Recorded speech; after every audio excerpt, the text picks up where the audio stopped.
Wow. I like pass troopers all the time, sitting there, I'm like, I ain't gonna slow down there, you got me. It's that little ugly car, you gotta be like, I ain't fucking with that. But he's got that thing to the floor. And they're like, what was that? As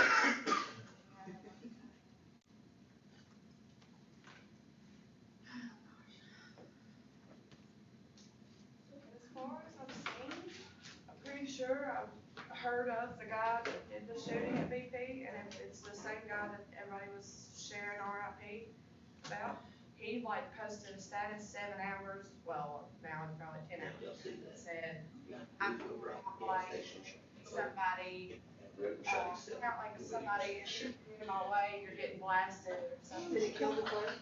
And then like, The clerk. the other He day popped took a the gas. picture with a Glock, a Glock. He was only like, I was like, wow.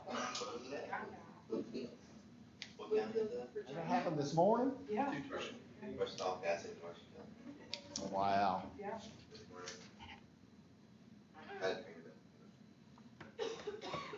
that. That's pretty tough.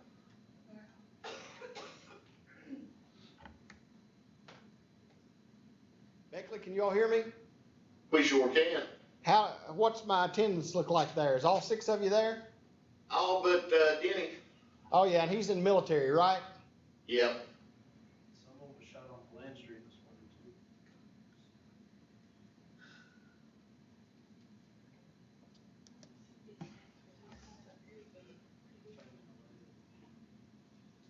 Then there's another, woman got killed in Lashmi this morning. And what? Lashmi, east of Mercer County too.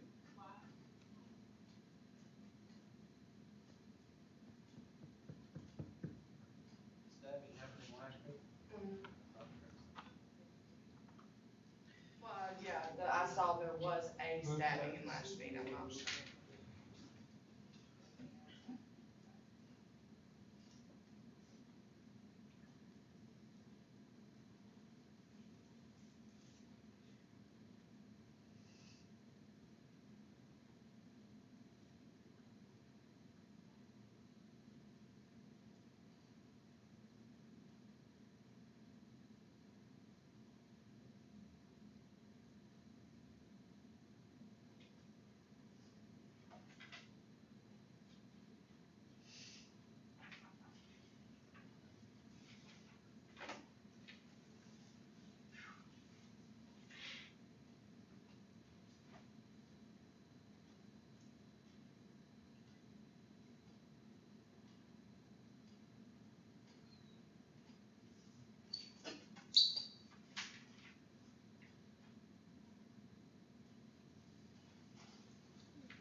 All right, so we'll kind of get started.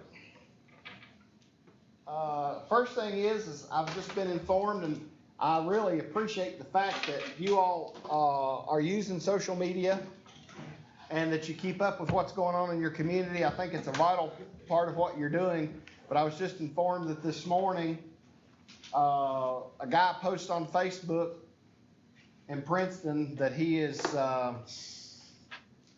I'm paraphrasing, he's going out with a bang, and anybody that gets in his way is going to suffer the consequences.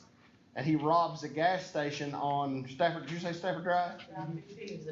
Robbed a BP on Stafford Drive in Princeton, shoots the clerk twice, and just a few minutes later, within a couple of blocks of the BP, they find him in his vehicle, deceased.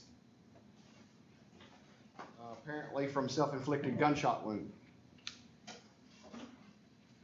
That whole situation probably took 3 minutes or less. No time for the police to respond. Police are trying to play catch up at an active shooter situation. By the time they catch up, he has fallen right in with the statistics, and he's killed himself before the police could arrive. He falls right in with our statistical data that we've gathered so far on these active shooter incidents. The difference in his is he doesn't fall into the mass shooter category because fewer than 3 people died. However, that brings me to a question that we need to talk about that probably should have been talked about before. when somebody posts something like that on Facebook, how obligated are we to report it?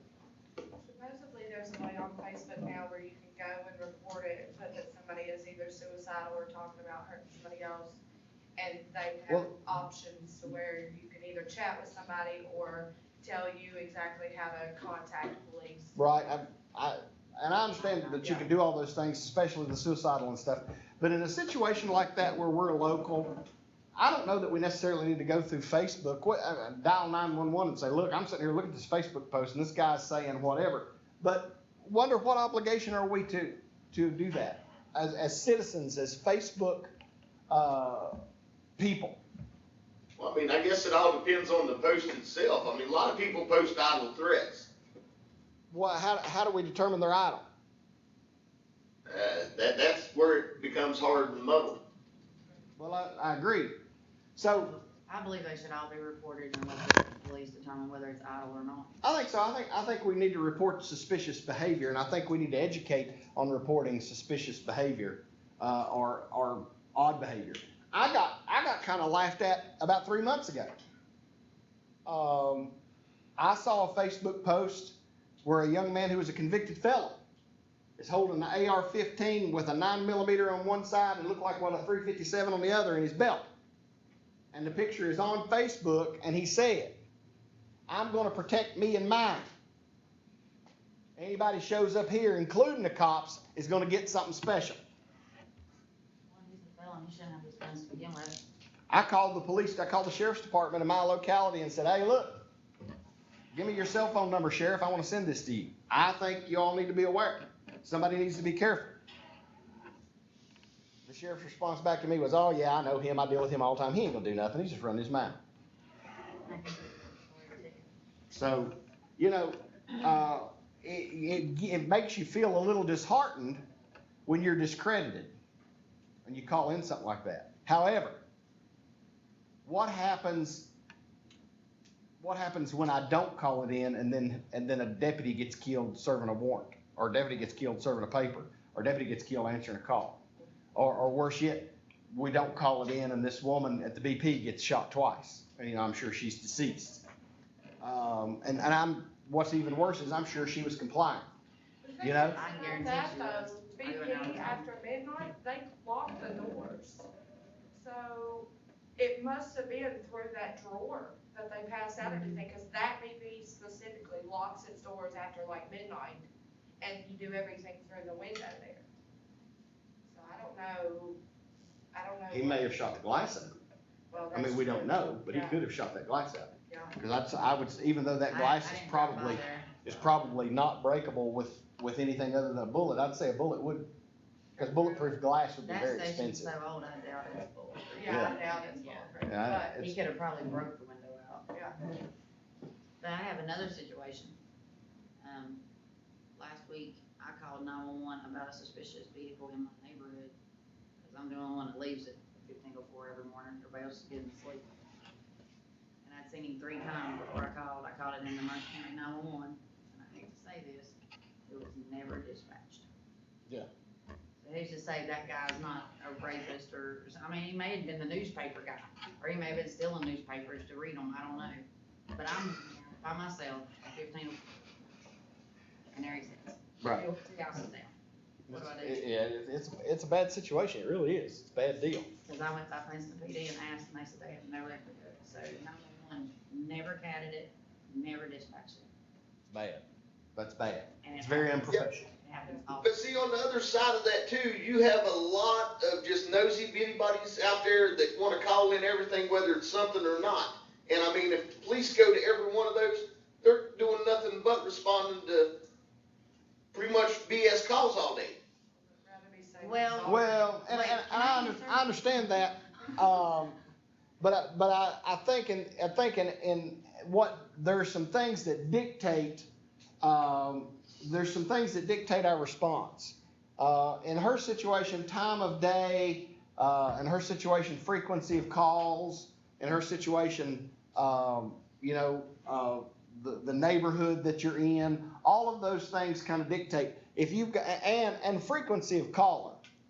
I always looked at that, and I dispatched a lot. I've done a lot of dispatching, and that plays into it too. If I've got a caller who calls me 3 times a week because something's going on in their neighborhood, I'm a little less likely. But if I have a caller who hardly ever calls in, who almost never calls in, and I get a call from them at 4 o'clock in the morning, that resonates a little more with me. Maybe they have a legitimate concern. But one of the things you are correct in is that we've got more outstanding calls out there than we can respond to based on the personnel we've got. And a lot of them are going to be calls for service that aren't necessarily going to turn out to be what they're supposed to be. And it really does tie us up doing our job, working on those kinds of events. However, we've got and that's been my argument with our community policing and our problem-solving policing all along. We've got to find a way to bridge the gap between the services we provide and the work that we have and the perception that the public has. Because if you don't answer those calls, the public perception goes down and it kills your public-police relationship, right? Because that's the beginning and the start of this mistrust that you start to have. So while I understand what you're saying, I also think that there's some other factors that play in, and you've got to be vigilant with that because it's about your relationship with the public. It's in line you're walking either way you look at it. Well, there is a thin line, and there's something to be done with it. And I don't know that I'm just going to tell you this tale because it was my experience. And I don't know that I necessarily know how to solve that problem. Hey, you're moving better today. I don't know that I necessarily know how to solve that problem, but back in the day, I used to have this little old lady who lived kind of off to herself. And I hear sirens now. She lived off to herself. And some nights she would be afraid. She was probably 75, 76, and she would be afraid, and she would call dispatch and report some, phantom vehicle or phantom person or what have you. And what she wanted was to have somebody come around her house. And so after realizing that really what her problem was, she was afraid, right? So whenever I would work, at some point through that night, some point through that evening, especially when I had some downtime, because she didn't live very far off the beaten path, she just kind of maybe 3/4 of a mile off to herself. As quick as it got dark, even though she hadn't called, I would ride by her house and I would flip my spotlight on and turn it in her yard. I know I'm not going to find anything, and I know I'm wasting my time, but I ride through her 3 evenings a week. I ride through her community and I flip my spotlight on and turn it over in her yard and I make a circle through. We went from getting calls from her probably 3 to 4 nights out of 7 to getting 1 call a month. And it was because she all of a sudden felt like that somebody cared. Now I know that doesn't answer the whole problem, but it kind of goes to the root of things. The public wants to see police ride through their community periodically, even if they don't do anything. Preferably if they don't do anything. They just want to see that patrol car come easing through their community, right? It provides a sense of security. And it also deters things. So there's a lot of things we can do, and there's a fine line, and there's not any way to win. But the thing that the piece that you all have to work with, that you all are going to be working with in the future as police officers, is the old way of doing things that you see done periodically here are over. That's in the past. If you don't engage the public, if you don't go those extra little steps that the public wants to see, you can't ever build that relationship. Now I want to ask you another question. And this is just another opinion question, and we're going to get back into, I want to close out today with the Boston Marathon bombing, and then next week we're going to review for exams and roll on. But this was given to me this morning on the way to work. I was listening to Beckley. You all were talking about on Tuesday. You all were talking about the shooting that happened in Ohio, where the 8 family members were dead, and there was maybe some marijuana grows there, and they still haven't necessarily tied those marijuana grows to the shootings, and they don't really know what's going on. All those people, all those folks are from one family. The sheriff has made the same statement 2 different times in the past week, and I want your input on this. I want your input on what the sheriff said. I have my own opinion, but I want your opinion. I want us to discuss this. The sheriff has said 2 different times in the past week, the surviving members of that family had better arm themselves. That's all he said. I want to know what your opinion is on his statement. I want to know why he said it. I want to know why you think he said it. I want to know what his logic is behind it, and I want to know if you think it's going to work. Almost sounds like I think it's pretty harsh. I think it's a pretty bold statement to make in his shoes. Bold. You know, it's his department to protect that family, not them to protect themselves. Well, that's kind of what I think. Yeah, I mean, that's kind of where I'm going. But it sounds like to me he knows a lot more than what they're kicking out to the public, doesn't it you? And it sounds like he's wanting some vigilante justice there. Well, maybe. I mean, I think that's absolutely one possibility. I won't discount that idea at all. Maybe he's thinking about response time, that they can't get to them, they may not be able to get to them fast enough to harm, they Considering can there were no protect calls. themselves. So you got response time, you got vigilante justice. Considering they couldn't, and it was 3 different places, right, and there were no calls in between, Right. that, I agree, or, well, 3 or 4, whichever, there were no calls made, and they went to all 3 houses, 4 houses, whatever, maybe he is thinking of response, I didn't think about that. Just to have, in case, I don't know, but if somebody's after me, I guarantee I'm gonna be packing. well, I they live would have 3 already, seconds from the that would police have department been. still. I mean, I'm What gonna does that protect myself. what does that say about the mentality of that police department? That he don't have much faith in his police department. That's kind of what I think. Yeah. I think he's kind of telling them, arm yourself and get ready because there's more coming, right? Or he doesn't care. Yeah. I mean, Or what? He doesn't care. Or he doesn't care, right? He knows that this family is a drug dealing, drug related family, and he's saying arm yourselves. Well, but We're on not the gonna do same it. hand, they are drug dealers, you know what I mean? Yeah. But it don't matter, he's still You got yourself got into this, you need to be the ready. obligation to protect and serve. Hey, And you said what? Said it don't matter what they do, he still has an obligation to protect and serve. Well, I agree, and that's what we talked about earlier That's this not what morning his in our first statement class. is saying. Did say again? That's not what his statement is saying. I know they have the obligation to protect, Right. but his statement is You're right. not saying that at all. Right, he's not owning up to that. And that's one of the things she brings up, and you all bring up, one of the things that we talked about this morning was, you know, as police officers, it's easy to defend the constitutional rights and the civil liberties and civil rights of the victims of crime, but we also have an obligation as officers of the law to uphold the civil rights and the constitutional rights of the suspects that we arrest. We can't allow any harm to come to them, and we have to guarantee them due process, and we have to protect them and their rights as well, which is not necessarily as easy a pill to swallow when it comes to police work. Because when you put a baby raper in the back of your car, you're not really as concerned as what happens to him, right?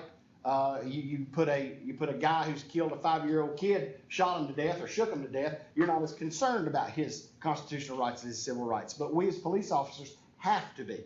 That's part of our job. like Shrewsbury said, when we were talking about it, I think it was her or somebody else that asked him, how do you even handle yourself when you have a baby raper in your backseat? Right. You know, he said, you've gotta think about the victim rather than the suspect, because you've gotta give them their rights too, That's it. and if you mess up, that could mess up. So how do we, if we are the sheriff in this county, and we know that this county is rural, and we know that this county is poor, and we know that this county is, has a history of drug grows, marijuana fields, marijuana crops, how do we as sheriff begin to change the statement we made about arm yourself? If you're the sheriff in that locale, that sheriff just got canned and they just elected you in a landslide. Your first day in office, how do you begin to fix the problem that exists in that police department? Well, one way you're gonna have to show more police presence. Okay, so for step number one, we're gonna show more police presence. That's a good place to start. What else? Wow, we're not gonna be a silo. We're gonna network. We're gonna get some other agencies involved. We're gonna ask for some help. All right, I like where we're going. What else are we doing? You have to explain to the public your actual game. Some public transparency, which probably hadn't happened up there in a really long time, right? Some public transparency. I like it. I like it. Excellent ideas. Anything else?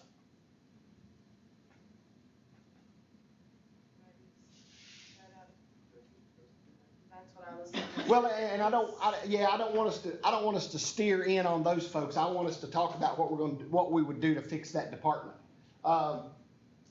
If drugs is a problem, which it appears that this shooting is going to be tied into drugs, how are we going to begin to work on that aspect of it? Of course, we've already begun to, really, by showing a larger police presence and by asking for some outside help and by becoming a little more transparent, we're going to begin to deal with that drug problem. But what do we really need to concentrate on? The last aspect of what we're doing here. And it has something to do with transparency, but it goes a Your little public farther than appearance. transparency. Say again? The way you appear to the public. Well, and that's important. We want to appear as a professional department. We want to appear as a capable department. The other thing we want to do, and this kind of piggybacks off of his transparency, but it goes a little bit farther than being transparent and allowing the public to know what you're doing, is we want to begin to educate. We want to begin to educate by using our school system. We want to begin to educate by putting a resource officer in that school system. By having that resource officer teach, I don't know that we necessarily want to teach DARE because statistics tell us that DARE doesn't work, but there are some other drug abuse programs there that we can teach our school-age children that have a substantial effect. We want to begin to create some neighborhood watch, some community watch. We want to educate. Not only do we want to be transparent, which is also important, but at that point, we're going to have to try to educate the public. We're going to have to try to begin, because culture change doesn't come through police force. Culture change comes through education.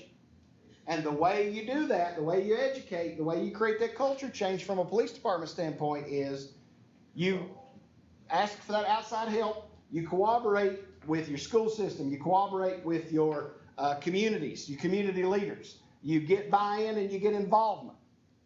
And you begin to create a culture change where the people want to. You don't have to tell folks, arm yourselves, defend yourselves. People want to watch out for each other. Then as a department, it's up to you to make sure your response times are adequate, your responses are appropriate, your police officers are well trained, and you get into the second level of some things that you have to do. But you begin to do some things. The last thing I'll give you on that before we jump into the Boston Marathon bombing is now they are tying the shootings to, and I hate to categorize them this way, but they're tying the shootings to Hispanic organized crime. MS-13s. Well, it had to be an organized hit. I mean, they attacked multiple locations simultaneously. No 911 calls was ever made. These residences where the people were shot just happened to be on by someone. Right. I Right. just have one question. Do you know, you said that one of the women was shot beside the bed. Do you know if the children? All the children survived. None of the children were killed. Only adults were killed. There were, I forgot, it was an infant, a 3-year-old, and maybe like a 7-year-old. How long till they found them? I don't know those. Sure. Yeah, I don't know those details. But I do know that there were 3 children that were spared in that. Only adults were killed. Well, that shows right there, remorse.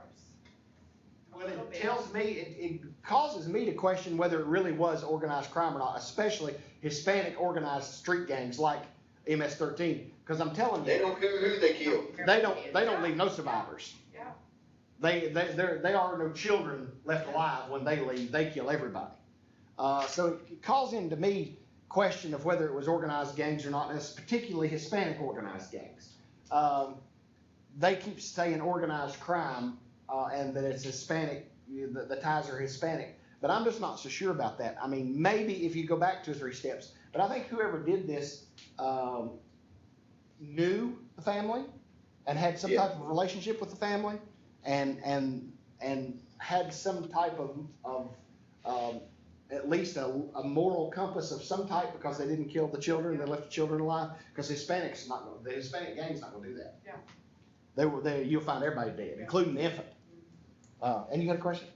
So what is your opinion on what to do with the rest of the family? Is it protective custody, or you just put them under surveillance, you can't catch the person if they don't come back? And again, there's 2 or 3 things you can do. I think, Because obviously these are the not family, upstanding citizens. the family the family's gonna be so large, the pastor of that church there in that community said that the night of the shooting, that the family came to that church to kind of come together as a staging area. That was as close as they could get to the crime scene. And he said there was between 200 and 250 people at that church. So that's a pretty large family to try to do that with. So here's what I'm thinking. And again, I encourage you all to think outside the box, right? I encourage you all to solve problems outside the box. And I'm not saying that my solution is absolutely the best, but here's how I'd start. I would sit down with those who were closest to the victims and I would say, here's how we're gonna play this. I'm not interested in your drug activity. I'm not interested in how much dope you've bought and sold. I'm not interested in anything you've done wrong. Consider this your get out of jail free card for me. I'm trying to solve a murder. All I need you to do is be honest with me. I want to know. And if you have to incriminate yourself, we'll forget it. We'll just move on.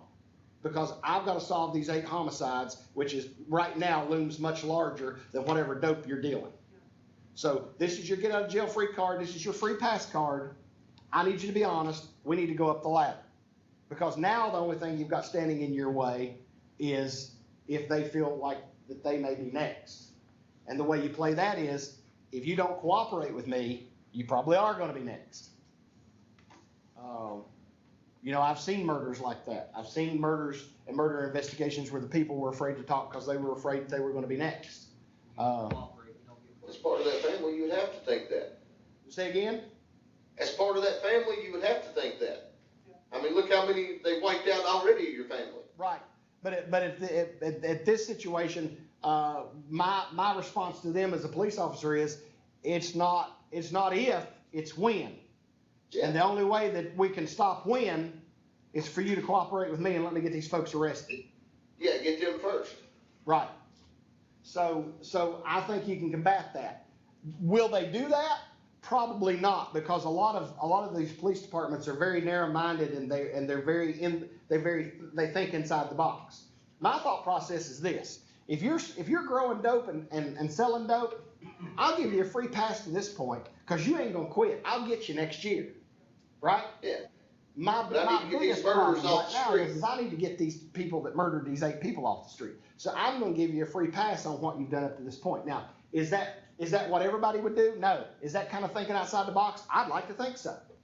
Is it a different way to solve the problem? Absolutely. Is it the only way? Probably not.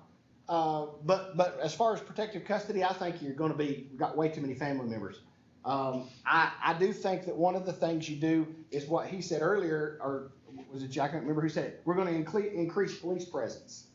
That's one of the things we're going to do. We're going to increase police presence. That's one of the big things we're going to do. I'm going to have somebody cruising through these neighborhoods all the time. In that area where most of the family is going to live, I'm going to have cop cars zoom, zoom, zoom, zoom up and down the road all the time. Now, is that going to stop it if there's going to be another killing? Probably not. But it provides the family with a little bit of safety to look out and see the cop cars going up and down the road, and it might cause you to gather some evidence or to gather some suspects by simply doing an extra patrol. Because if those folks come back, and I'd tell my cops, my police officers, you need very little PC to start pulling over cars in that area. I want to know who's in what car, I want to know who's driving what car, and I want to know what they're doing there, especially if the tags don't match. If the tags are out of town. Wouldn't that largely give the family a false sense of security, and they would Not necessarily. being as careful as they would usually? No, not necessarily. Not necessarily. I think you're duty bound to do what you can to make them feel at least a little bit secure. But no, I don't think it'd give them a false sense of security. I think posting a cop car in their driveway would give them a false sense of security, but not increase patrol. If that makes sense. And I'm not sure my way is the best way to solve the problem, but what I want to encourage you all to do is to think outside the box. I liked your answers on fixing that police department and how we're gonna fix that police department and the way we're gonna push forward. In particular, solving this crime.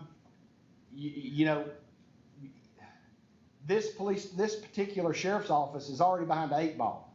Cause I can tell you by listening to the way that sheriff talks and the way they do their business, they're a silo.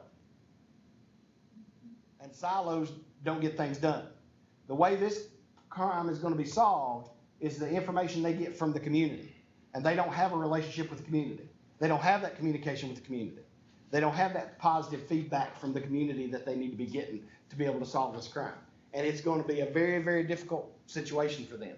The best thing they could do is hope that the state police or the Ohio Bureau of Investigation comes in and takes this over from them and takes off with it and provides them with the extra resources they need to solve that. Because the sheriff's office, sounds like to me, is struggling. I don't know that. I don't know the sheriff. Maybe he's a dang good sheriff. I don't know. It's what it appears to be, maybe. You know. All right. I like it. I like our discussion. Thoughts and prayers are with the young lady who died at the BP station's family. I don't know her. I don't know any of her people, but our thoughts and prayers need to be with her because that's a tragic event. It really is a bad situation. Jumping in, I want to finish up today by talking about the Boston Marathon bombing and the way that the Boston Marathon used social media, the Boston PD used social media. We probably won't be here the entire time, but I wanted to wrap up with this because I think it gives us a blueprint, if you will, on how to use social media and how to do it correctly as a department, as a department in a really big tragic event. So to know that there are 2,800 law enforcement agencies in the U.S. that have social media account. And that number is steady growing. At 2:49 p.m. on April the 15th, 2013, 2 devices detonated in quick succession near the finish line at the Boston Marathon, causing 3 deaths and approximately 280 injuries. The bombing set off a week-long series of events that gripped the nation. That week's social media milestone are cataloged and referenced in this article that I have, and the lessons are learned are put forward.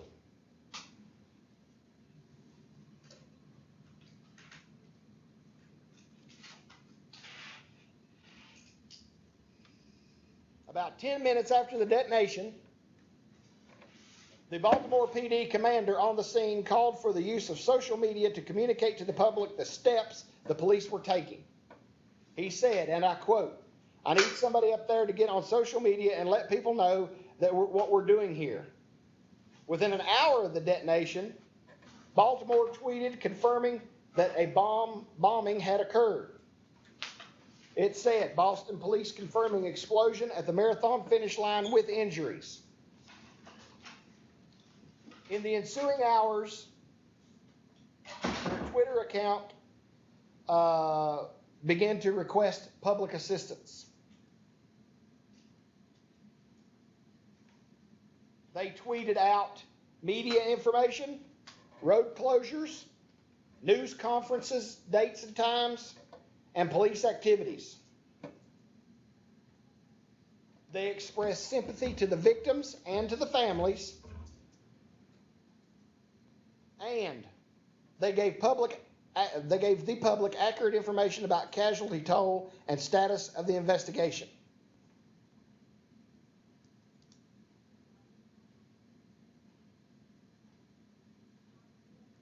So, I want to stop right there and back up here just a little bit and talk.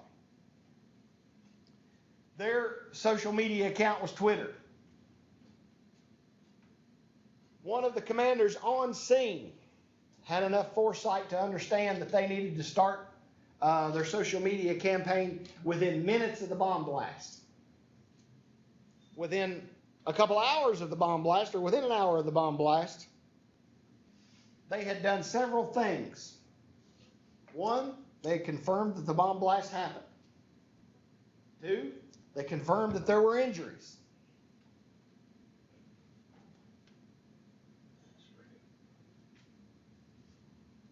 Then later, as the hours went on, they provided public information. In other words, what happened? What is an update? What do we know now?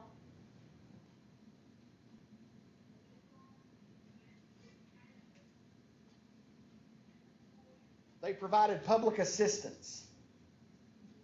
They told victims' families, this is where you need to go. This is the phone number you need to contact. This is the place you need to be. These are areas that you can be reunited with your loved one. These are the people that we've sent to this hospital. These are the people we've sent to that hospital. If you need to know and gain more information, this is the number you can call. This is the line you can call. This is the person you can contact. They informed the public of road closures and news conferences and ongoing police activities.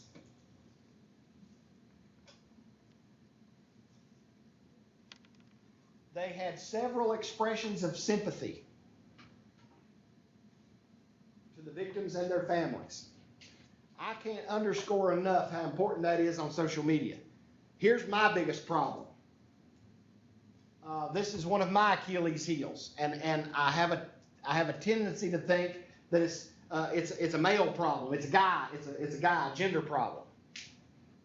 When I get started into something like this, especially something big, and it's pretty tragic, I fold my emotions up and put them in a box because I got work to do, right? I got to detach myself from the emotional part of this because I got stuff I got to do. I've got things I've got to take care of, and I can't allow my emotions to factor into this thing. So consequently, I am not always as compassionate to the victims and to the victims' families as maybe what I should be. And that's a problem that I've always had it in police work. And I have to make myself stop and kind of do that. So I can't tell you how very important it is on Twitter that the Boston PD at some point during all this begins to express sympathy, compassion. We love our victims, we love our people, we love our citizens. We're so sorry this happened. This is such a tragedy. And you begin to make an emotional connection with the victims and with the community. And that's a very important part of what we do. If you're the officer in the middle of that, you're not allowed that luxury, right? Because you've got to wipe the blood off and keep working. And so you kind of get your emotions out of the way. And we guys tend to repress our emotions a lot anyway. We're not very vocal with them. So you don't neglect that part of your social media. That's very important.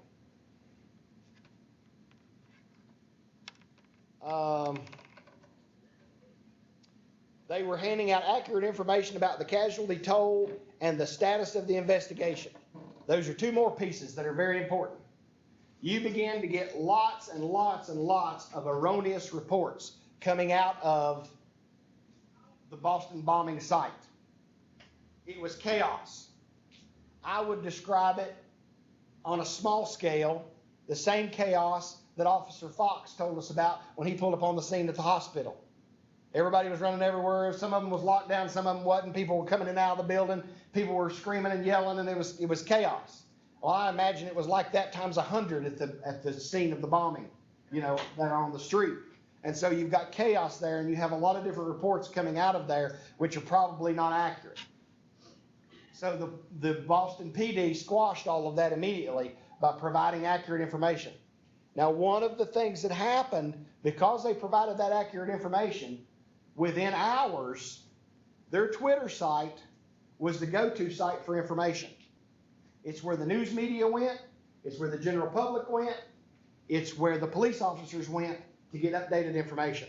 They were the standard bearer for information.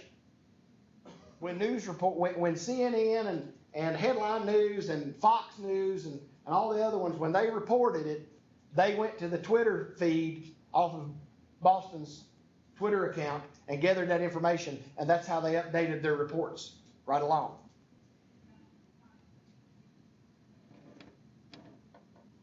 During that time, they alerted the public that there had been an incident at the John F. Kennedy Presidential Library.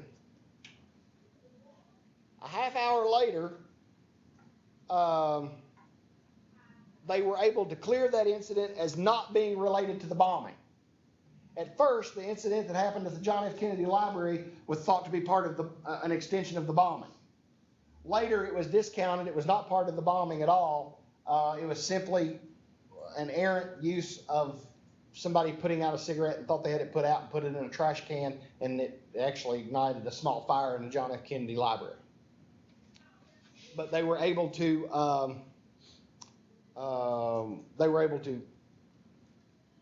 separate those two events so that the public wasn't thinking that there was ongoing situation.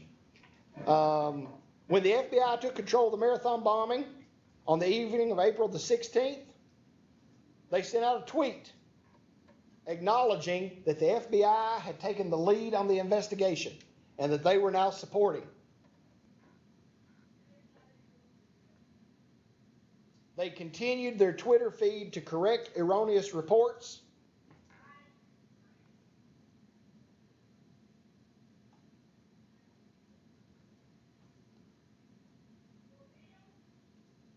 They also notified the public that they still had no suspects in custody.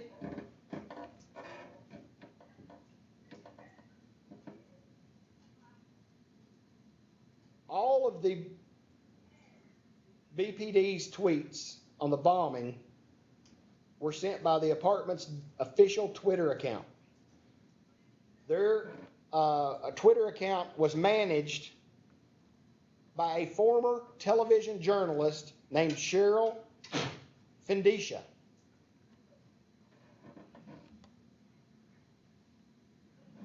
Once the bombing happened, Cheryl operated the Twitter hub as a digital information center 24 hours a day until after the arrests.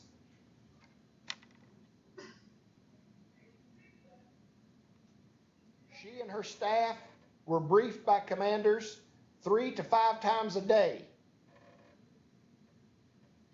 And again, because of that constant communication between the commanders and Cheryl and the Twitter account, the Twitter account for Boston PD was the source of information used by all the media outlets.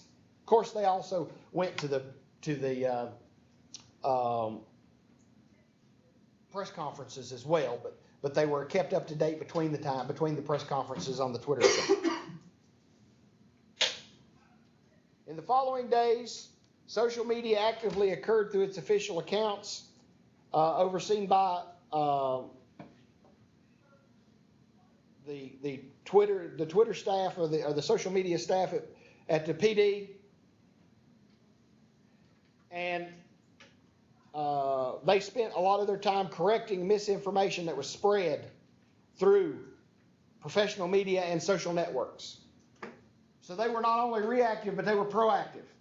If they saw something on professional media, if they saw something on CNN or on Fox that wasn't true, they typed in a response to it and corrected it on their Twitter account. CNN reports blah. That is not accurate. This is the accurate. CNN reports 14 dead. Well, that's not true. We only have 3 dead at this point with so many wounded. So they would actively seek out that false information on the professional media and correct it.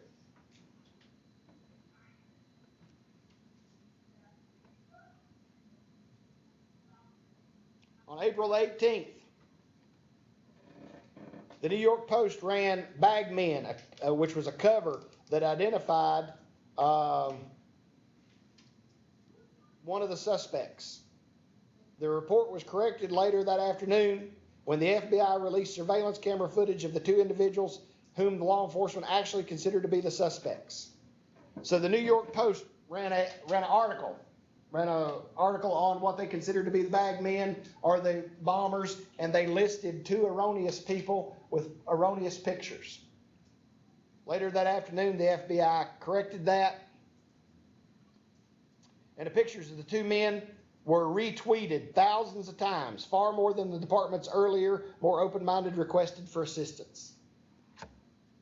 The department had requested public assistance earlier. They hadn't got a lot of feedback, but when they posted those suspect pictures, those were retweeted thousands of times, which helped get the pictures out and helped those folks get identified.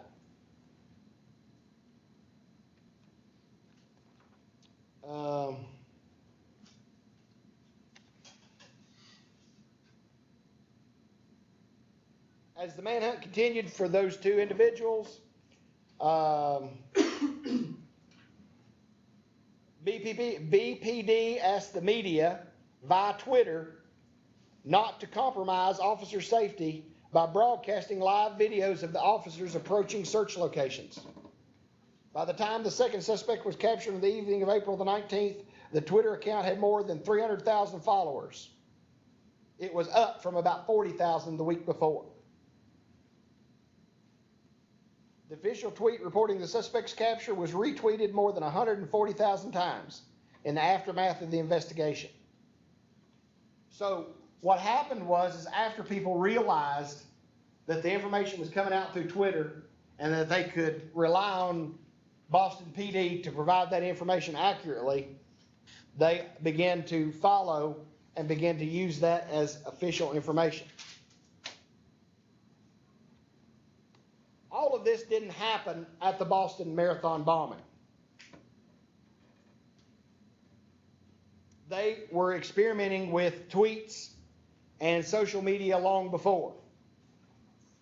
Boston PD began a program called Tweet from the Beat. It connected officers directly with the department's social media. Boston had operated a Twitter account under Boston Police and handled 209. All tweets were sent and designated personnel to the Media Relations Office and Operations.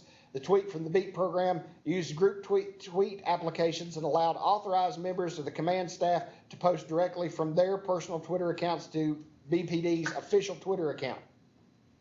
The program was developed as an extension of the community policing activities. So they began to concentrate long before the marathon bombing ever happened. They were trying to use social media to their advantage.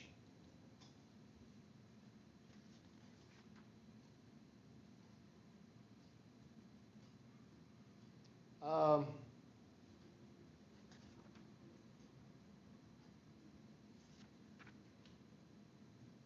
flip around here.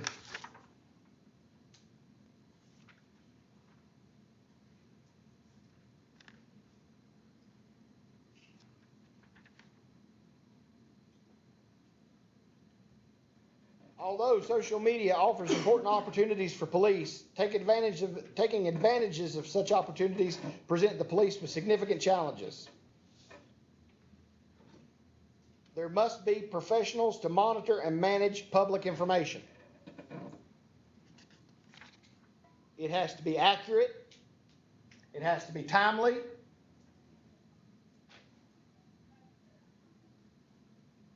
Has to be factual.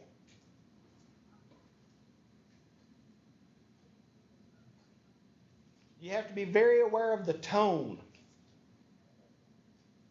The tone of social media is well suited to bring community policing to the 21st century. You have to be aware of the tone. It has to be casual, but not unprofessional. It needs to be firm, yet not compassionate.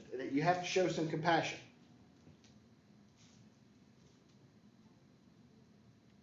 It requires internal coordination and control.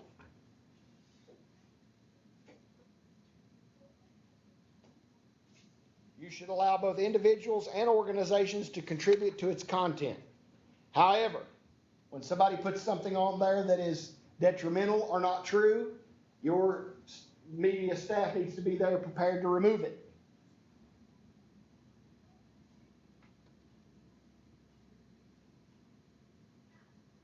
Social media needs to be measured. You need to have a concise tally of followers, retweets, fans, and likes.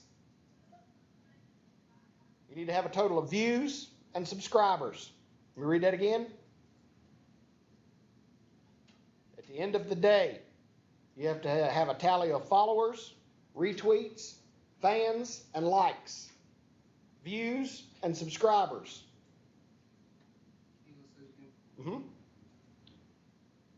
Retweets, followers, fans, likes, views, and subscriptions.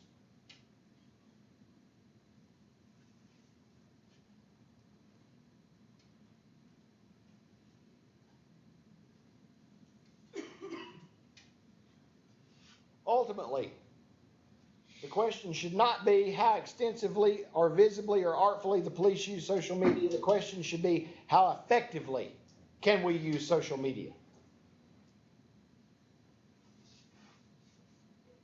And we want to be effective to do what? To improve the lives of the people we serve.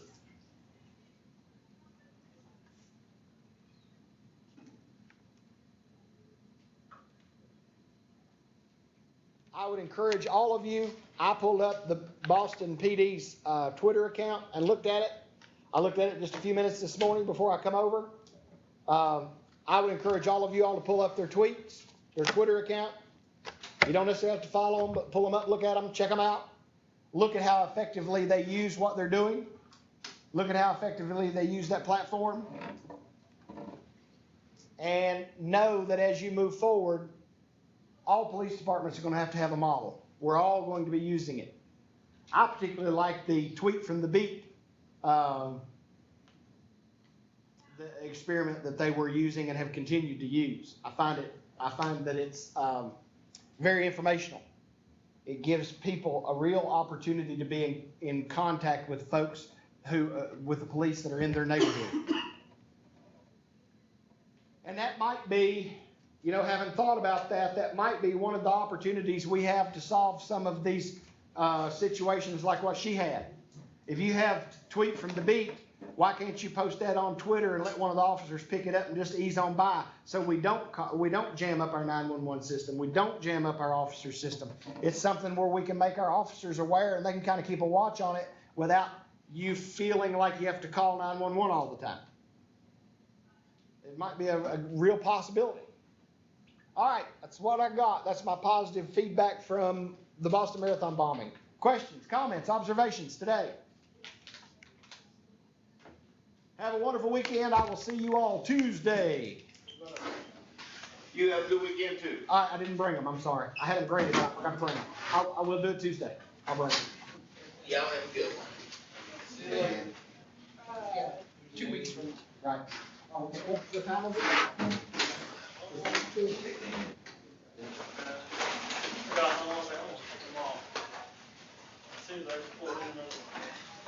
I looked it up the other day, but I forgot. I can't remember. I'll have to look it up again. I'll know Tuesday what time to tell you. Temporary issues on Tuesday. See ya. Right. Tuesday and police ops, we're gonna finish up chapter 14, and then Thursday we're gonna review. Have you This is like we'll review both, Tuesday and Thursday. heard how your interview went? I'm sorry, what? Sorry, go ahead. Yeah, sure. Thank you. I remember. And I don't have my grade, so I don't know. Yes, when can you come out of office? Tuesday. Thinking of time. About what time? Okay, that'd be good. Could you come about 1? Yeah, because I have the other question. Okay, I'll see you Tuesday at 1. You want me to retake it, or take that test from last Wednesday now, or? I can if you want to go over to the office. Yeah, I'm good. Okay. I can do You it. feeling all right? You studied and ready? Mhm. Man knocked out a whole pile of tests last night. Have you heard about your interview? Well, if I could stay awake, it'd be awesome. They're doing my background. I'm already gonna have to have a fire computer and maybe So much they're gonna, well, good, that's good. Fingers Because backgrounds are crossed. expensive. Yeah, yeah, they are. So I'm assuming that at some point there will be a job offer. Yeah,